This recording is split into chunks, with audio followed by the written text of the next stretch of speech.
Libro con L de libertad.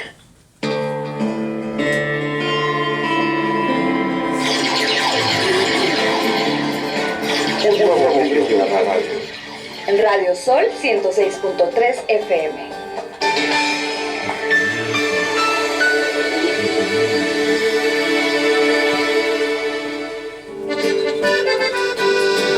Café Tatiasca, el café del gran señor. Disfruta de un auténtico café 100% orgánico, sembrado, cultivado y cosechado por mujeres nahuas en la sierra de Zongolica, Veracruz. Disfrútalo mientras te ponen bella en Ludic Salón y solicítalo al 6622-336232. Café Tatiasca, auténtico de altura.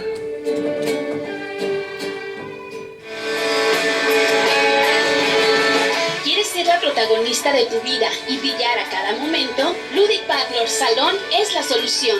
Contamos con servicios de manicure, pedicure, mini spa, mani y gel color, pedi spa, cortes, tintes, spa para cabello y mucho más. Visítanos, Boulevard Morelos, número 717, local 4, en Plaza Terza.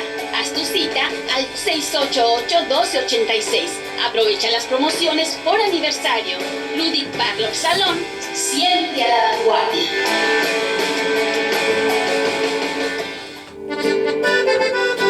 Café Tatiasca, el café del gran señor. Café auténtico de altura. Presenta.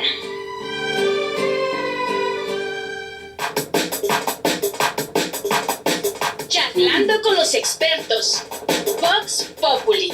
Ciudadanía y democracia en el siglo XXI. Con el maestro Vladimir Gómez Anduro.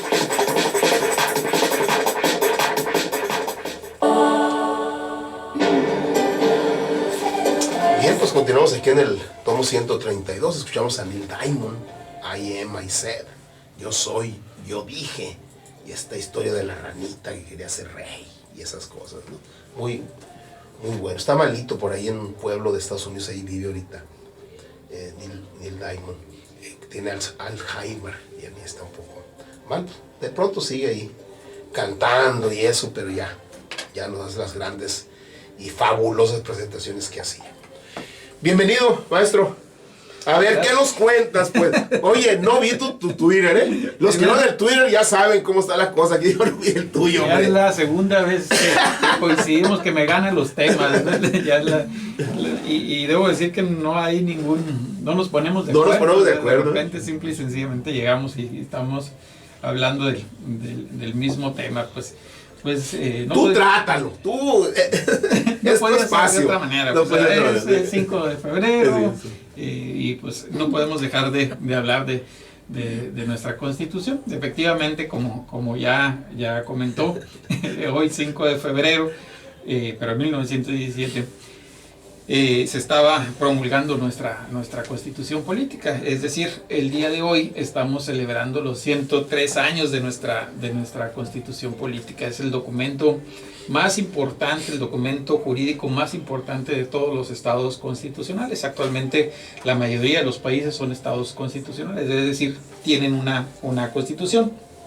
Y pues bueno, en estos documentos actualmente tiene la característica de que se reconocen los derechos fundamentales, en nuestro caso le decimos derechos humanos, pero también traen un apartado donde se estructura, digamos, orgánicamente el Estado. Es decir, traen una parte de los derechos fundamentales y traen una parte orgánica, una parte dogmática, una parte orgánica. Digamos, es tan importante este documento, maestro, que pues casi me atrevo a decir que está presente en la gran mayoría de nuestros actos cotidianos, es decir, a veces hasta de manera inconsciente realizamos actos en nuestra vida cotidiana que están regulados a final de cuentas en nuestra Constitución. Y pues bueno, decidimos coincidentemente hablar precisamente de la Constitución. Vamos a iniciar por lo elemental, que es el nombre formal de nuestra Constitución. La Constitución se llama Constitución Política de los Estados Unidos Mexicanos. Ese es el nombre, digamos, completo de nuestra Constitución. Ya lo dijimos, fue promulgada un 5 de febrero, pero del año de 1917. Esta Constitución, la Constitución actual, es la cuarta Constitución de nuestro país. La primera Constitución es la de 1824, ¿no? Recordemos que nuestro proceso de independencia termina por allá en 1810 aproximadamente. Y entonces, pues una vez concluida la independencia de España, pues entramos al dilema de qué vamos a hacer con este territorio, con esta población, cómo la vamos a organizar. No éramos formalmente un país. Y entonces en aquel entonces, pues el referente más inmediato que teníamos era, pues por un lado la Constitución española, pero por el otro lado, y el ejemplo más cercano que teníamos eran los vecinos del norte, es decir, Norteamérica. Los estadounidenses tienen el mérito de que en 1787 promulgan la primera constitución del mundo. Es decir, la primera constitución que existió en el mundo fue la Constitución norteamericana. Pues nosotros 20 años después, aquí en México, que todavía no era formalmente México, decidimos ver hacia los Estados Unidos, y hay muchos autores que dicen que nuestra Constitución es una copia de la Constitución norteamericana. Tan es así que le damos el nombre de Constitución Federal de los Estados Unidos Mexicanos. Es decir, el nombre de nuestro país de alguna manera es hasta una copia del nombre de los Estados Unidos. Aquellos se llaman Estados Unidos de Norteamérica, nosotros nos llamamos formalmente Estados Unidos Mexicanos. También reproducimos el sistema federal en esa Constitución de 1824. También recordemos que los norteamericanos son los padres del federalismo, esta idea de cómo funciona esta distribución territorial del poder a la que le llamamos federalismo, pues la inventan los norteamericanos y la plasman en la Constitución de 1787. Nosotros la copiamos de ahí. Una segunda constitución se da en 1833. Es una constitución totalmente diferente a la de 1824. Es una constitución no federalista, es decir, lo contrario, es centralista. Y es una constitución, digamos, conservadora. No es una constitución liberal, al contrario, es una constitución conservadora. Tan es así que contempla un cuarto poder, un poder conservador que controla a los tres poderes principales, ejecutivo, legislativo y judicial. Y bueno, esta constitución dura hasta el 55. En el 55 vuelve a tomar vigencia la Constitución de 24, pero en 1857 tenemos una tercera constitución, formalmente hablando. En el 57 tenemos la tercera constitución que ha tenido nuestro país, que es, digamos, la fuente histórica, por ponerlos en sentido estricto, es la fuente histórica de nuestra constitución actual. Digamos, es una constitución muy similar a la constitución que actualmente tenemos. Tan es así que recordemos que la idea de Carranza al finalizar la revolución era reformar la Constitución del 57. Finalmente el poder constituyente del 17 pues toma una vida muy interesante, una vida propia, y terminan haciendo una nueva constitución. Pero bueno, la Constitución del 57 restablece el gobierno federal, restablece la idea de los tres poderes, la idea del gobierno representativo. Finalmente, en 1917, concluida el periodo revolucionario, es decir, recordemos también que la Revolución Mexicana inicia en 1910 y concluye precisamente un 5 de febrero de 1917 con la proclamación de la Constitución que hoy estamos celebrando. Y entonces, en ese movimiento revolucionario que se da, hay movimientos muy interesantes como los que estaban representados por Emiliano Zapata, por Villa. Cuando se sientan a la mesa, digamos, de negociación, que era el poder constituyente, para dar las reformas, según Carranza, del artículo de la Constitución del 57, pues realmente ellos dicen, si no van estos artículos, 27 constitucionales, 123, y de alguna forma el tercero constitucional, dice, nosotros nos levantamos de la mesa y háganle como quiera. Entonces eso le imprime una característica muy importante a nuestra Constitución de 1917. Y yo siempre les digo a mis alumnos de Derecho Constitucional, si los norteamericanos tienen algo que presumir, porque a final de cuentas ellos son los padres del constitucionalismo, porque hicieron la primera constitución del mundo, pues nosotros somos los padres de las constituciones sociales. La Constitución de 1917 es la primer constitución que consagra derechos sociales a nivel constitucional. Y entonces, a partir de ahí, se viene una serie de constitucionales en el mundo también que empiezan a plasmar esos derechos sociales en las constituciones. Pero la Constitución de 1917 es la constitución que por primera vez en el mundo plasma estos derechos sociales. ¿Cuáles son? Pues ya lo decía usted hace un momento, el 27 constitucional, que es la propiedad de la tierra, el 123 de las relaciones obrero-patronales, el derecho del trabajo, pues, y el artículo 3 constitucional, el derecho a la educación. Bueno, y ahora aquí vamos a ver con los datos. Actualmente nuestra Constitución pues ha tenido 719 reformas en 239 decretos constitucionales. Es decir, un decreto puede tener más de una reforma. Es decir, se ha puesto 239 veces se han puesto sobre las mesas las reformas y se han reformado.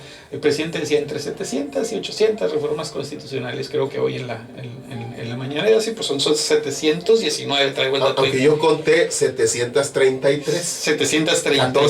14 más. Bueno, yo os traigo el dato de la Cámara de Diputados.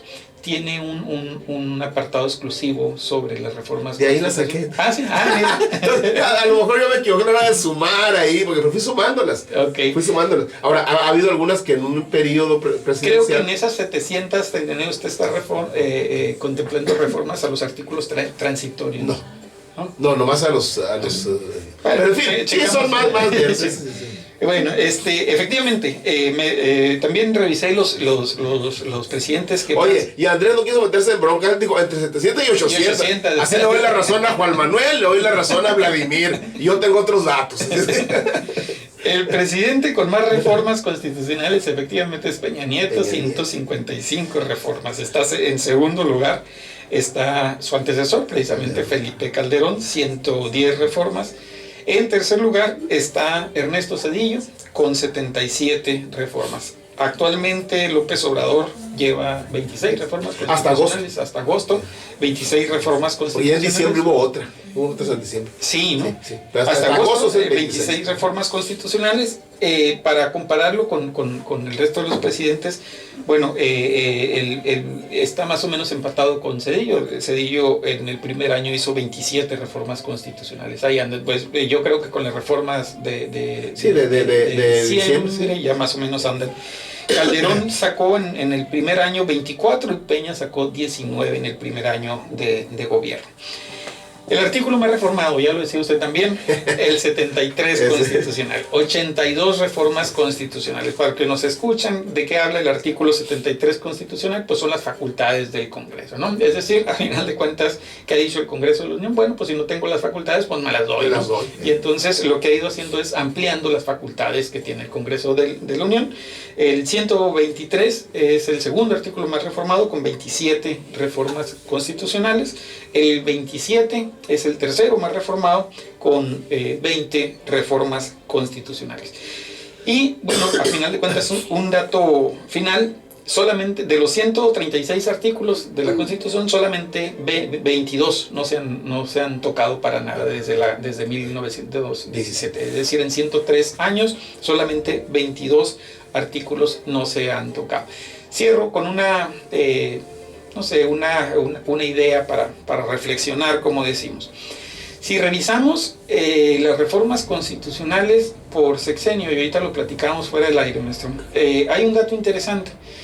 Esta idea de la reformitis, como le han dicho, se ve a partir de lo que llamamos gobiernos divididos, ¿no? Es decir, y es un dato curioso que puede parecer hasta contradictorio, porque uno dijera, para reformar la Constitución es un procedimiento muy caro en términos políticos. Es decir, es un procedimiento que cuesta mucho por el tipo de mayorías que requiere para hacer una reforma constitucional.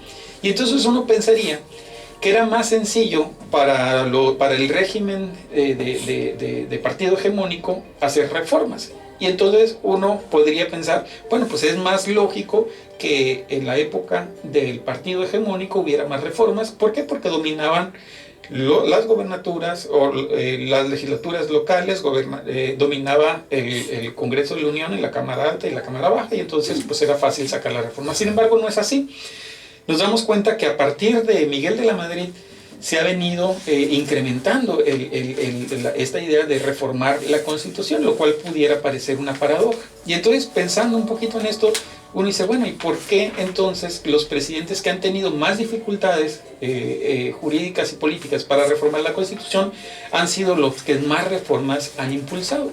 Una hipótesis que dejo sobre la mesa y que pudiera ser la respuesta a esta pregunta es que a partir, maestro, de la competencia política y de la competencia electoral, de la competencia política real y de la competencia electoral real, la Constitución se vuelve un documento efectivo. Es decir, hasta antes de una competencia real, la Constitución pues era un papelito sin mayor importancia, pero a partir de que existe una competencia política real que se ve reflejada en los congresos y en los órganos de representación, entonces nos damos cuenta que la Constitución es un documento que efectivamente cuenta. Y entonces todos los programas de gobierno que antes los podía yo llevar a cabo sin necesidad de hacer reformas constitucionales, pues me doy cuenta que si no tengo el marco normativo adecuado, pues no los voy a poder sacar. Y entonces, como la Constitución sí vale, pues la tengo que reformar. Por ejemplo,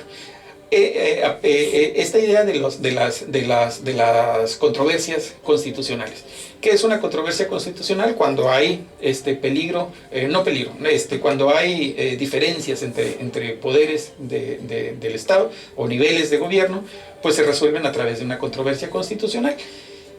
¿Cuándo vemos que empiezan a funcionar estas controversias constitucionales? A partir del 94 más o menos. Y antes decíamos, bueno, ¿y antes cómo se resolvían los problemas, por ejemplo, que tenía un presidente municipal con el gobernador o un gobernador con el presidente? Se resolvían políticamente.